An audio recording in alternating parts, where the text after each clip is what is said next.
네, 오늘 우리 하나님의 말씀 같이 한번 보겠습니다. 누가복음 2장 1절에서부터 7절까지. 오늘 슬라이드도 없고요. 우리 다른 보조 기구가 없는데 우리 한 가지 말씀에 우리 집중해서 같이 보고 그리고 듣고 그리고 우리 행사로 진행하도록 하겠습니다. 누가복음 2장 1절에서부터 7절까지 제가 읽어보겠습니다.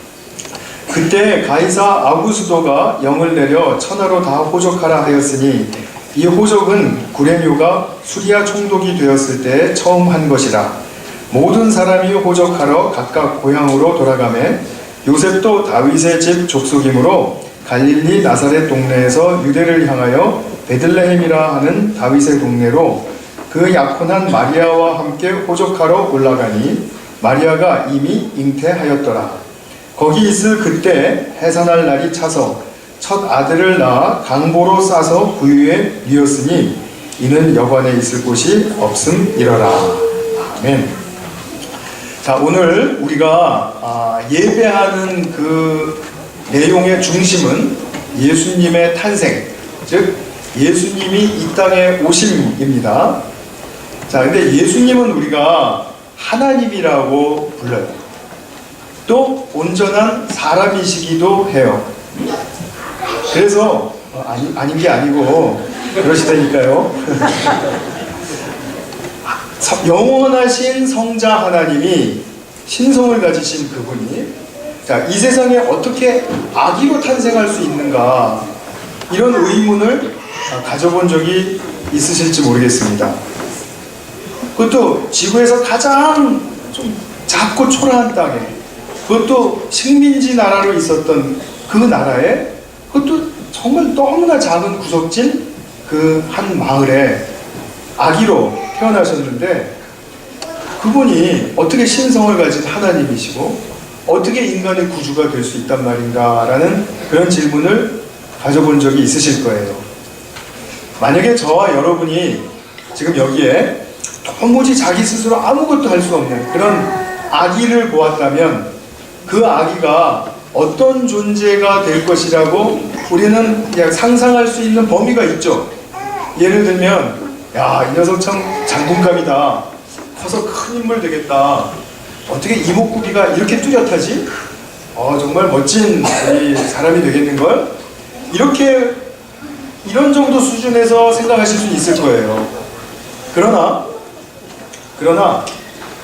정말 이 정도의 생각의 한계를 가질 수밖에 없는 인간을 뛰어넘어서 하나님은 그런 아기가 구주이다.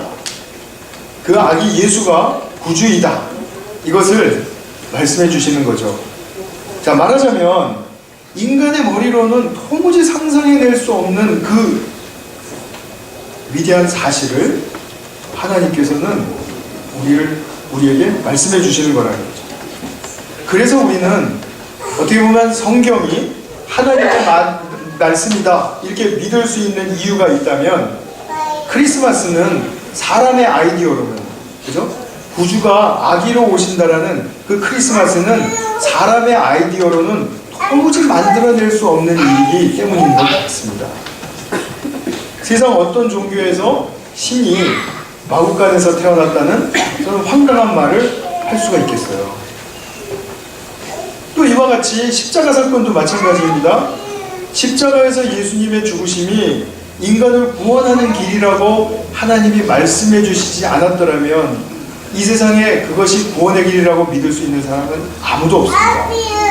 어떻게 나약하게 죽어간 그 십자가의 처참한 죽음이 인간의 구원의 길이 된다는 말인가 라는, 거기에 그 생각조차도 아마 할 수 없을 거예요.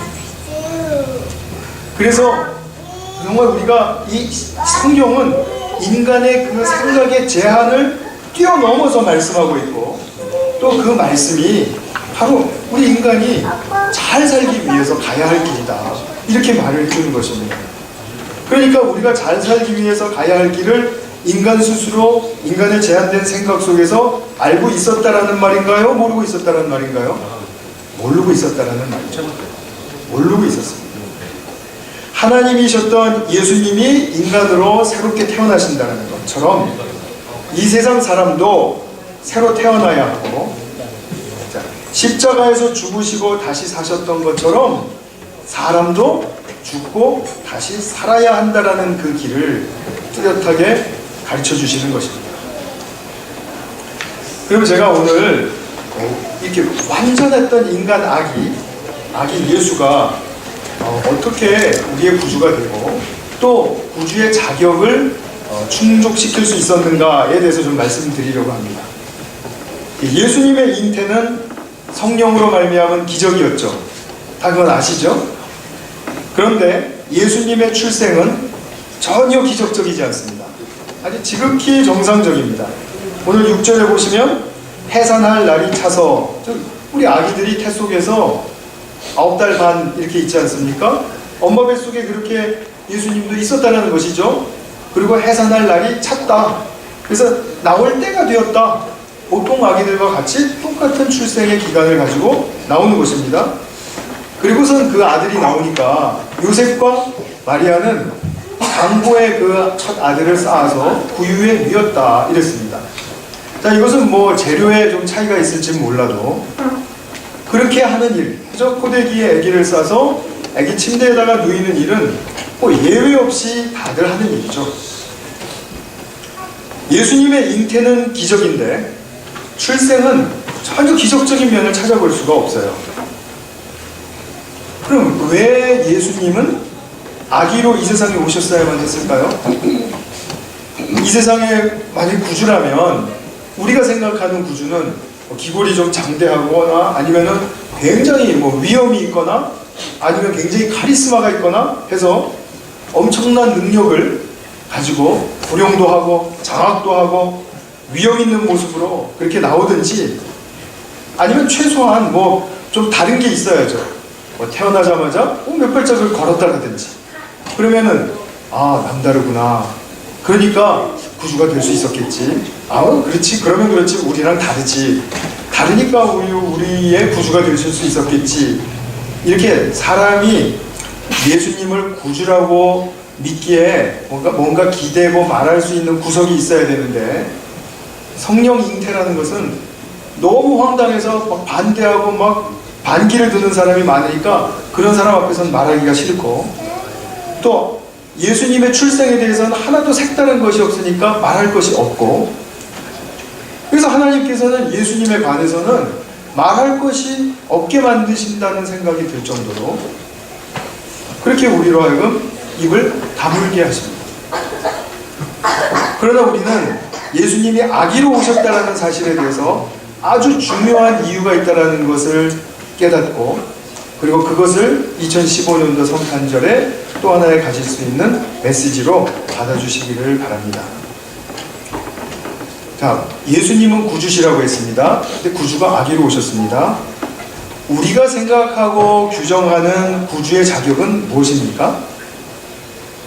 우리가 생각하는 구주라는 것은, 자, 세상을 구원해준다, 구세주이다, 이렇게 구주의 자격이 있다면 사탄의 시험에서처럼 돌을 떡으로 만들어서 배고픈 사람들 너무나 많으니까 그 사람들 다 먹이면 구주의 자격이 되는 것일까요?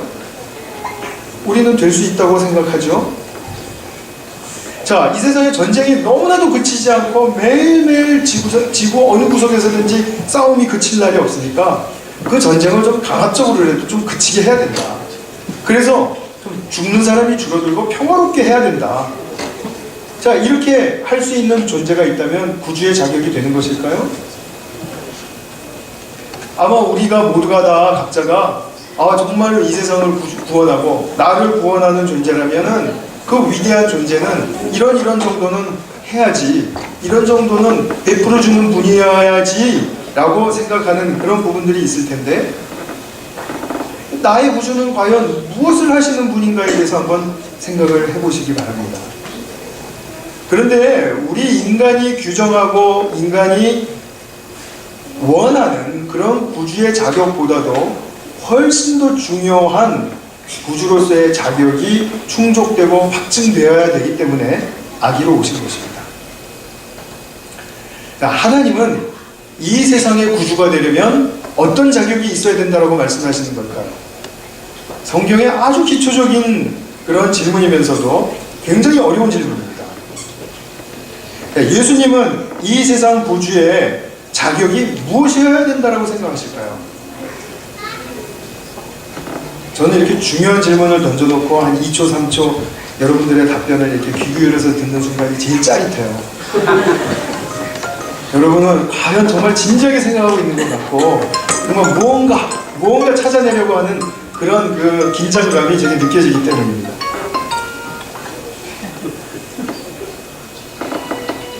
다 끝났죠?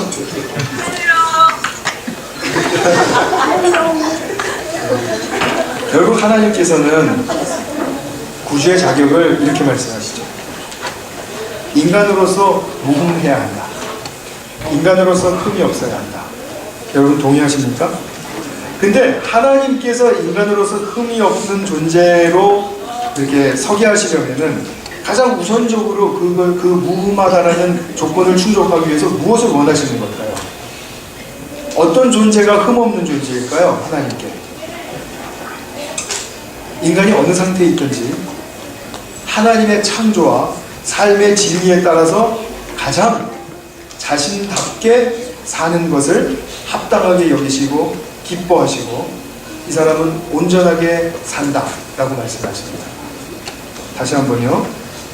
하나님의 창조와 삶의 진리에 따라서 가장 자신에게 주어진 여건과 환경과 조건 속에서 자기답게 사는 것을 가장 기뻐하시고 합당하게 생각하십니다. 그 사람이 할 수 없는 것 이상을 원하시지도 않고 그 사람이 할 수 있는데 뒤로 게을러져서 연기시키고 그리고 자꾸 머뭇거리고 하는 그런 삶도 기뻐하시지 않아요. 하나님은 항상 자신이 진리에 따라서 가장 자기답게 자기가 가장 충족할 수 있는 길을 받고 그리고 그 길을 당당하게 걸어가면서 살아갈 때 그 사람을 좋아하시고 기뻐하셔요. 어떻게 들으면 자기 멋대로 사는 것을 좋아하신다 이렇게 들리실 가능성이 있습니다. 그렇지 않습니다. 제가 그 말씀을 드리는 건 아닙니다. 진리의 길을 따라서 가장 자기가 자기다움을 이루면서 잘 표현하고 열매 맺고 그렇게 사는 것을 하나님께서는 기뻐하신다는 거죠. 사람마다 태어나면은 유아기, 유소년기, 청년기, 장년기, 노년기 이렇게 쭉 그 과정을 지나가죠. 아이 때는 애늙은이처럼 그렇게 구는 것을 정말 너답게 산다 이렇게 말하지 않습니다.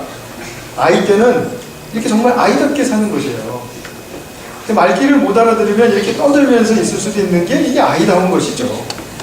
그럼에도 불구하고 저는 이제 얘기를 하고 또 배워야 할 때는 배우는 자답게 그렇죠? 배우는 자다워야죠. 배우지도 않았고 알지도 못하는데 난 다 알아 이런 태도로 있으면 그건 배우는 자다운 것이 아니죠. 가르치는 때가 되면 가르치는 자답게 확신을 가지고 말할 수 있도록 준비도 해야 하고 그리고 여러 가지 상황들을 고려해서 잘 가르침이 전수될 수 있도록 애를 써야 가르치는 자다운 것이죠. 부모가 자식을 낳았으면 자식이 하나님의 사랑으로 잘 양육되도록 잘 그 사랑으로 양육되도록 길러주는 그런 부모다움이 있어야 부모다운 것이죠. 그러니까 우리는 여러 분야에서 자신다움을 많이 이루어낼 수 있는 그죠? 많이 도전하고 피워낼 수 있는 그런 몇 가지의 영역들을 누구든지 다 가지고 있습니다. 저도 아빠로서 남편으로서 아들로서 또 목사로서 또 친구들에게 친구들로서 또 어떤 곳에 갔을 때 동료로서 이렇게 또는 사회인으로서 이렇게 답게 살아가야 하는 그런 우리의 인생의 소명의 길이 주어져 있다는 것입니다. 그래서 이렇게 여러 과정과 영역에서 자기다움을 찾고 그것을 즐거워하면서 살아갈 수 있다면 그것은 남과 비교해서 내가 뭐 열등하다 우월하다 이런 거 따질 필요도 없고 누구보다 더 잘났기 때문에 나는 더 행복하다고 말할 필요도 없고 나는 못생기고 키가 작아서 나는 불행하다라고 말할 필요도 없고, 그런 것들은 하등 인간의 조건에는 들어올 필요가 없는 것들이 되는 것이죠. 가진 것, 배운 것, 뭐 잘된 것, 그런 것이 남들 보기에는 없어 보인다 할지라도 자기답게 살아갈 수 있는 길을 열고 그것을 걸어갈 수 있는 사람은 가장 안정되게 살아가는 사람이고, 가장 행복하고 가장 영광스럽게 살 수 있는 사람이죠. 속된 말로 하면 뚝심 있게 사는 사람이죠. 그렇게 자기답게 사는 것이 이루어지려면 삶의 중심에 어떤 것이 분명해야 합니다. 삶의 중심에 어떤 것이 분명해야 한다는 말은 우리가 닻을 내리고 있는 그 영역이 아주 확실해야 된다는 것입니다. 확실해야 합니다. 인간은 진리에 따라서 지어진 하나님의 형상으로 지어진 그런 존재이기 때문에 진리를 찾고 구하며 살아야 해요. 그 진리는 누구 안에 있습니까? 우리 그 답은, 정답도 너무나 잘 알고 있죠. 하나님이시죠. 이 세상과 우리의 인생을 창조하시고 이끌어가시는 하나님께 있어요. 그 진리가 하나님께 있습니다. 근데 하나님은 보이시지 않아요. 그래서 하나님께 어떻게 닻을 내려야 하는지를 몰라요. 그렇기 때문에 하나님은 당신의 사랑을 창조와 구원의 역사를 통해서 이 세상에 활짝활짝 열어주시는 것입니다. 그래서 우리가 하나님의 생명을 얻고 나면 하나님의 창조의 세계 속에서도 하나님의 이 사랑의 생명의 원리가 드러나는 것을 보게 돼요. 예를 들면 씨는 죽으면 싹이 난다. 싹이 자라서 줄기가 나고 꽃이 피면, 그러면 그 다음에는 열매가 맺는다. 이러한 원칙을 우리는 그냥 자연의 하나의 원칙으로 받아들일 것이 아니라 하나님의 당신의 사랑을 점점 더 풍성하게 나타내는 그러한 과정으로서 읽을 줄 안다면 이 세상에서 어떠한 관계, 또 어떠한 내 지식의 성숙, 또 내 성품의 자라남, 이런 것들을 통해서 하나님의 사랑이 자원이 될 때, 하나님의 사랑이 그 리소스가 될 때, 그때 우리는 이렇게 점점 더 풍성해지고 꽃 피우는 삶을 살 수 있다. 이것을 우리는 분명하게 알 수 있다는 것이죠. 그래서 하나님의 사랑의 원리는 분명하게 드러납니다. 로마서 8장에서 사도 바울은 만물에 하나님의 사랑이 다 깃들여져서 보여지고 있다. 이렇게 말씀했습니다. 그러면 다시 아까 그 이야기로 돌아가서 하나님께서 흠이 없다고 여기시는 인간의 삶의 핵심에는 무엇이 있죠? 하나님의 사랑이 있죠. 그 사랑이 있어요. 그러니까 사랑을 받은 자여야 되고 자기가 사랑을 받는 자라는 사실을 확신할 수 있어야 되는 것이죠. 그러지 않으면 우리는 어딘가에 우리의 앵커를 내릴 곳이 없습니다. 그렇게 되면 우리는 흔들리는 삶을 살 수밖에 없는 것이고 그냥 떠도는 삶을 살 수밖에 없는 것이고 방황하는 삶을 살다가 인생을 마치는 것이죠. 이렇게 하나님의 사랑의 앵커를 내리고 사는 그런 사람이 이 세상에 없었다라는 것이 하나님의 슬픔이었다라는 것입니다.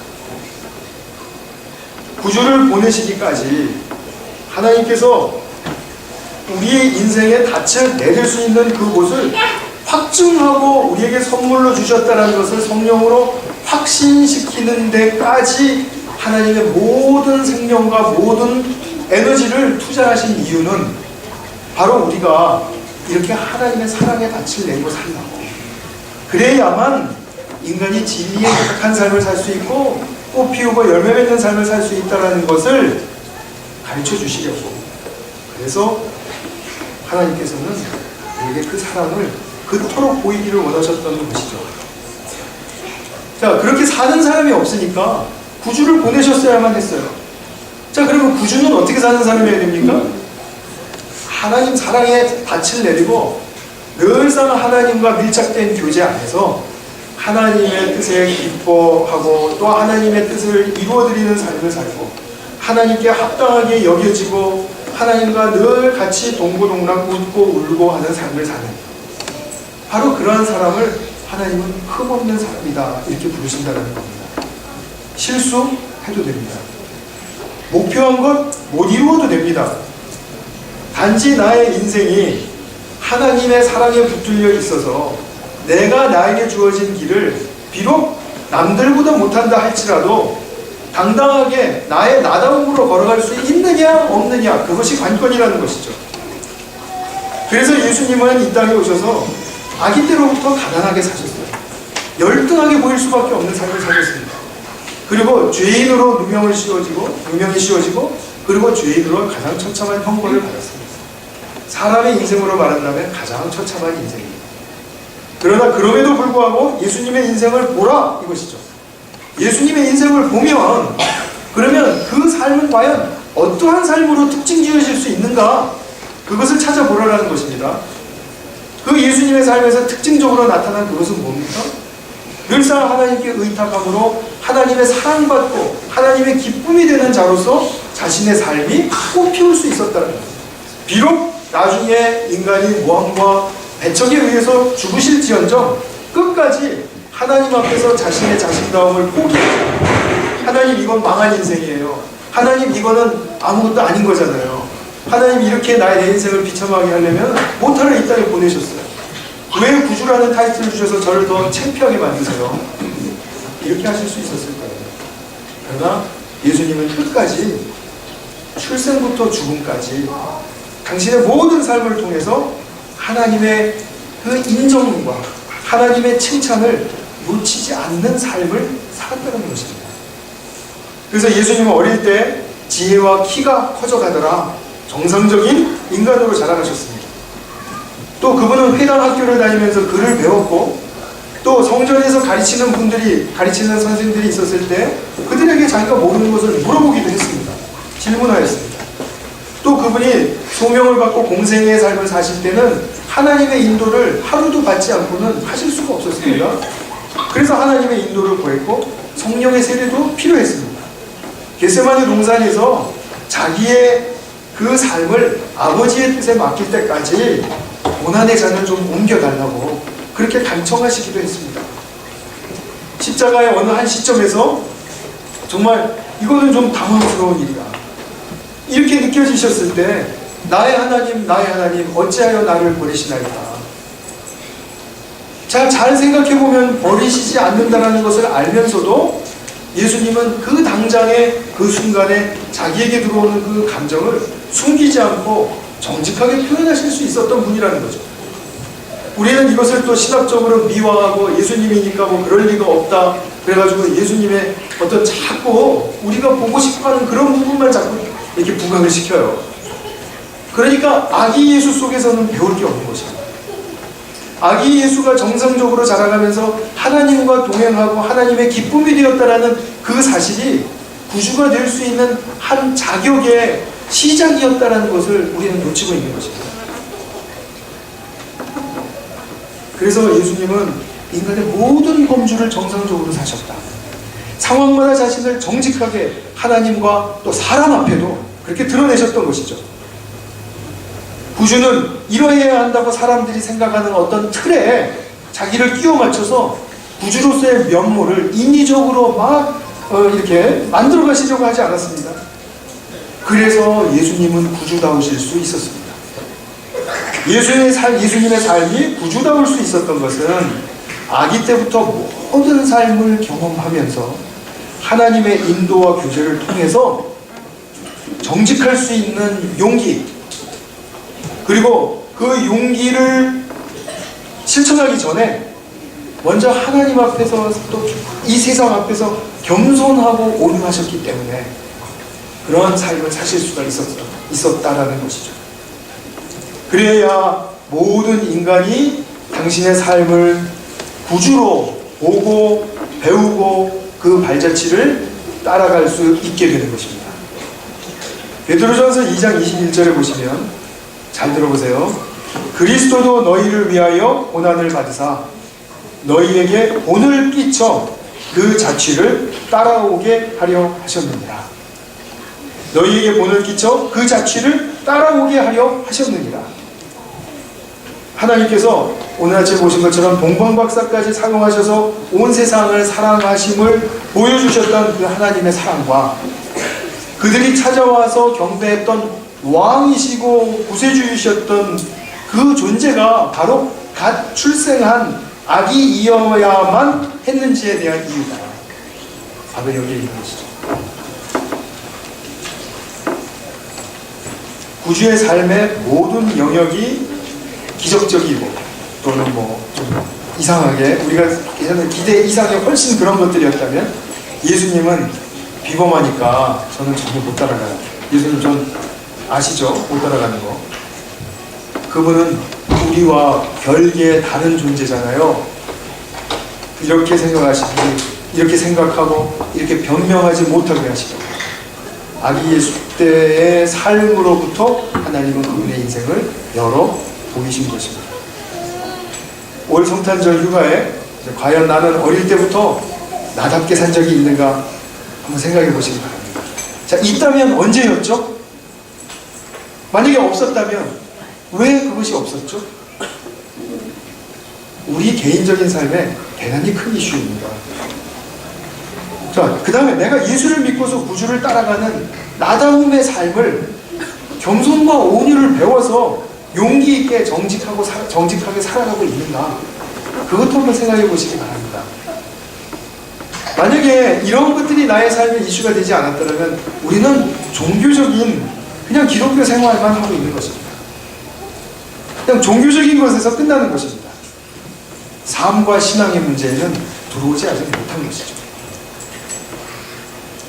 내가 겸손과 온유를 배워서 용기 있게 정직하게 살아갈 수 있다는 것은 바로 이것이 예수님께서 나를 위해서 십자가를 지시고 죄 사하여 주셨다는 그 결과와 열매입니다. 그렇기 때문에 여러분들과 제가 죄 사함을 받았다면 이러한 삶으로 진입하셔야 하고 이러한 삶에서 성숙해가는 과정을 한 걸음 한 걸음씩 밟아 가셔야 되는 것입니다. 지금 당장 열매를 원하는 거 아니고 지금 당장 꽃 피우라고 말씀드리는 건 아닙니다. 그러나 내가 작년보다 올해 한 걸음 앞서갑니다. 앞서갔다면 어떤 면에서 앞서갑니다. 그렇게 하지 못했다면 나는 무엇에 지금 덜미를 붙들리고 있는가. 그런 부분들이 우리에게 굉장히 중요한 성찰의 내용이라는 것입니다. 아기 예수를 우리가 생각하면서 정상적으로 사시면서 우리에게 보여주셨던 그분의 삶 전체가 우리의 구주의 모델이 되신다는 사실을 기억하시고 그 구주의 축복이 정말 풍요롭고도 올바르게 풍성하게 우리의 삶에 보여질 수 있기를 바랍니다. 기도하겠습니다.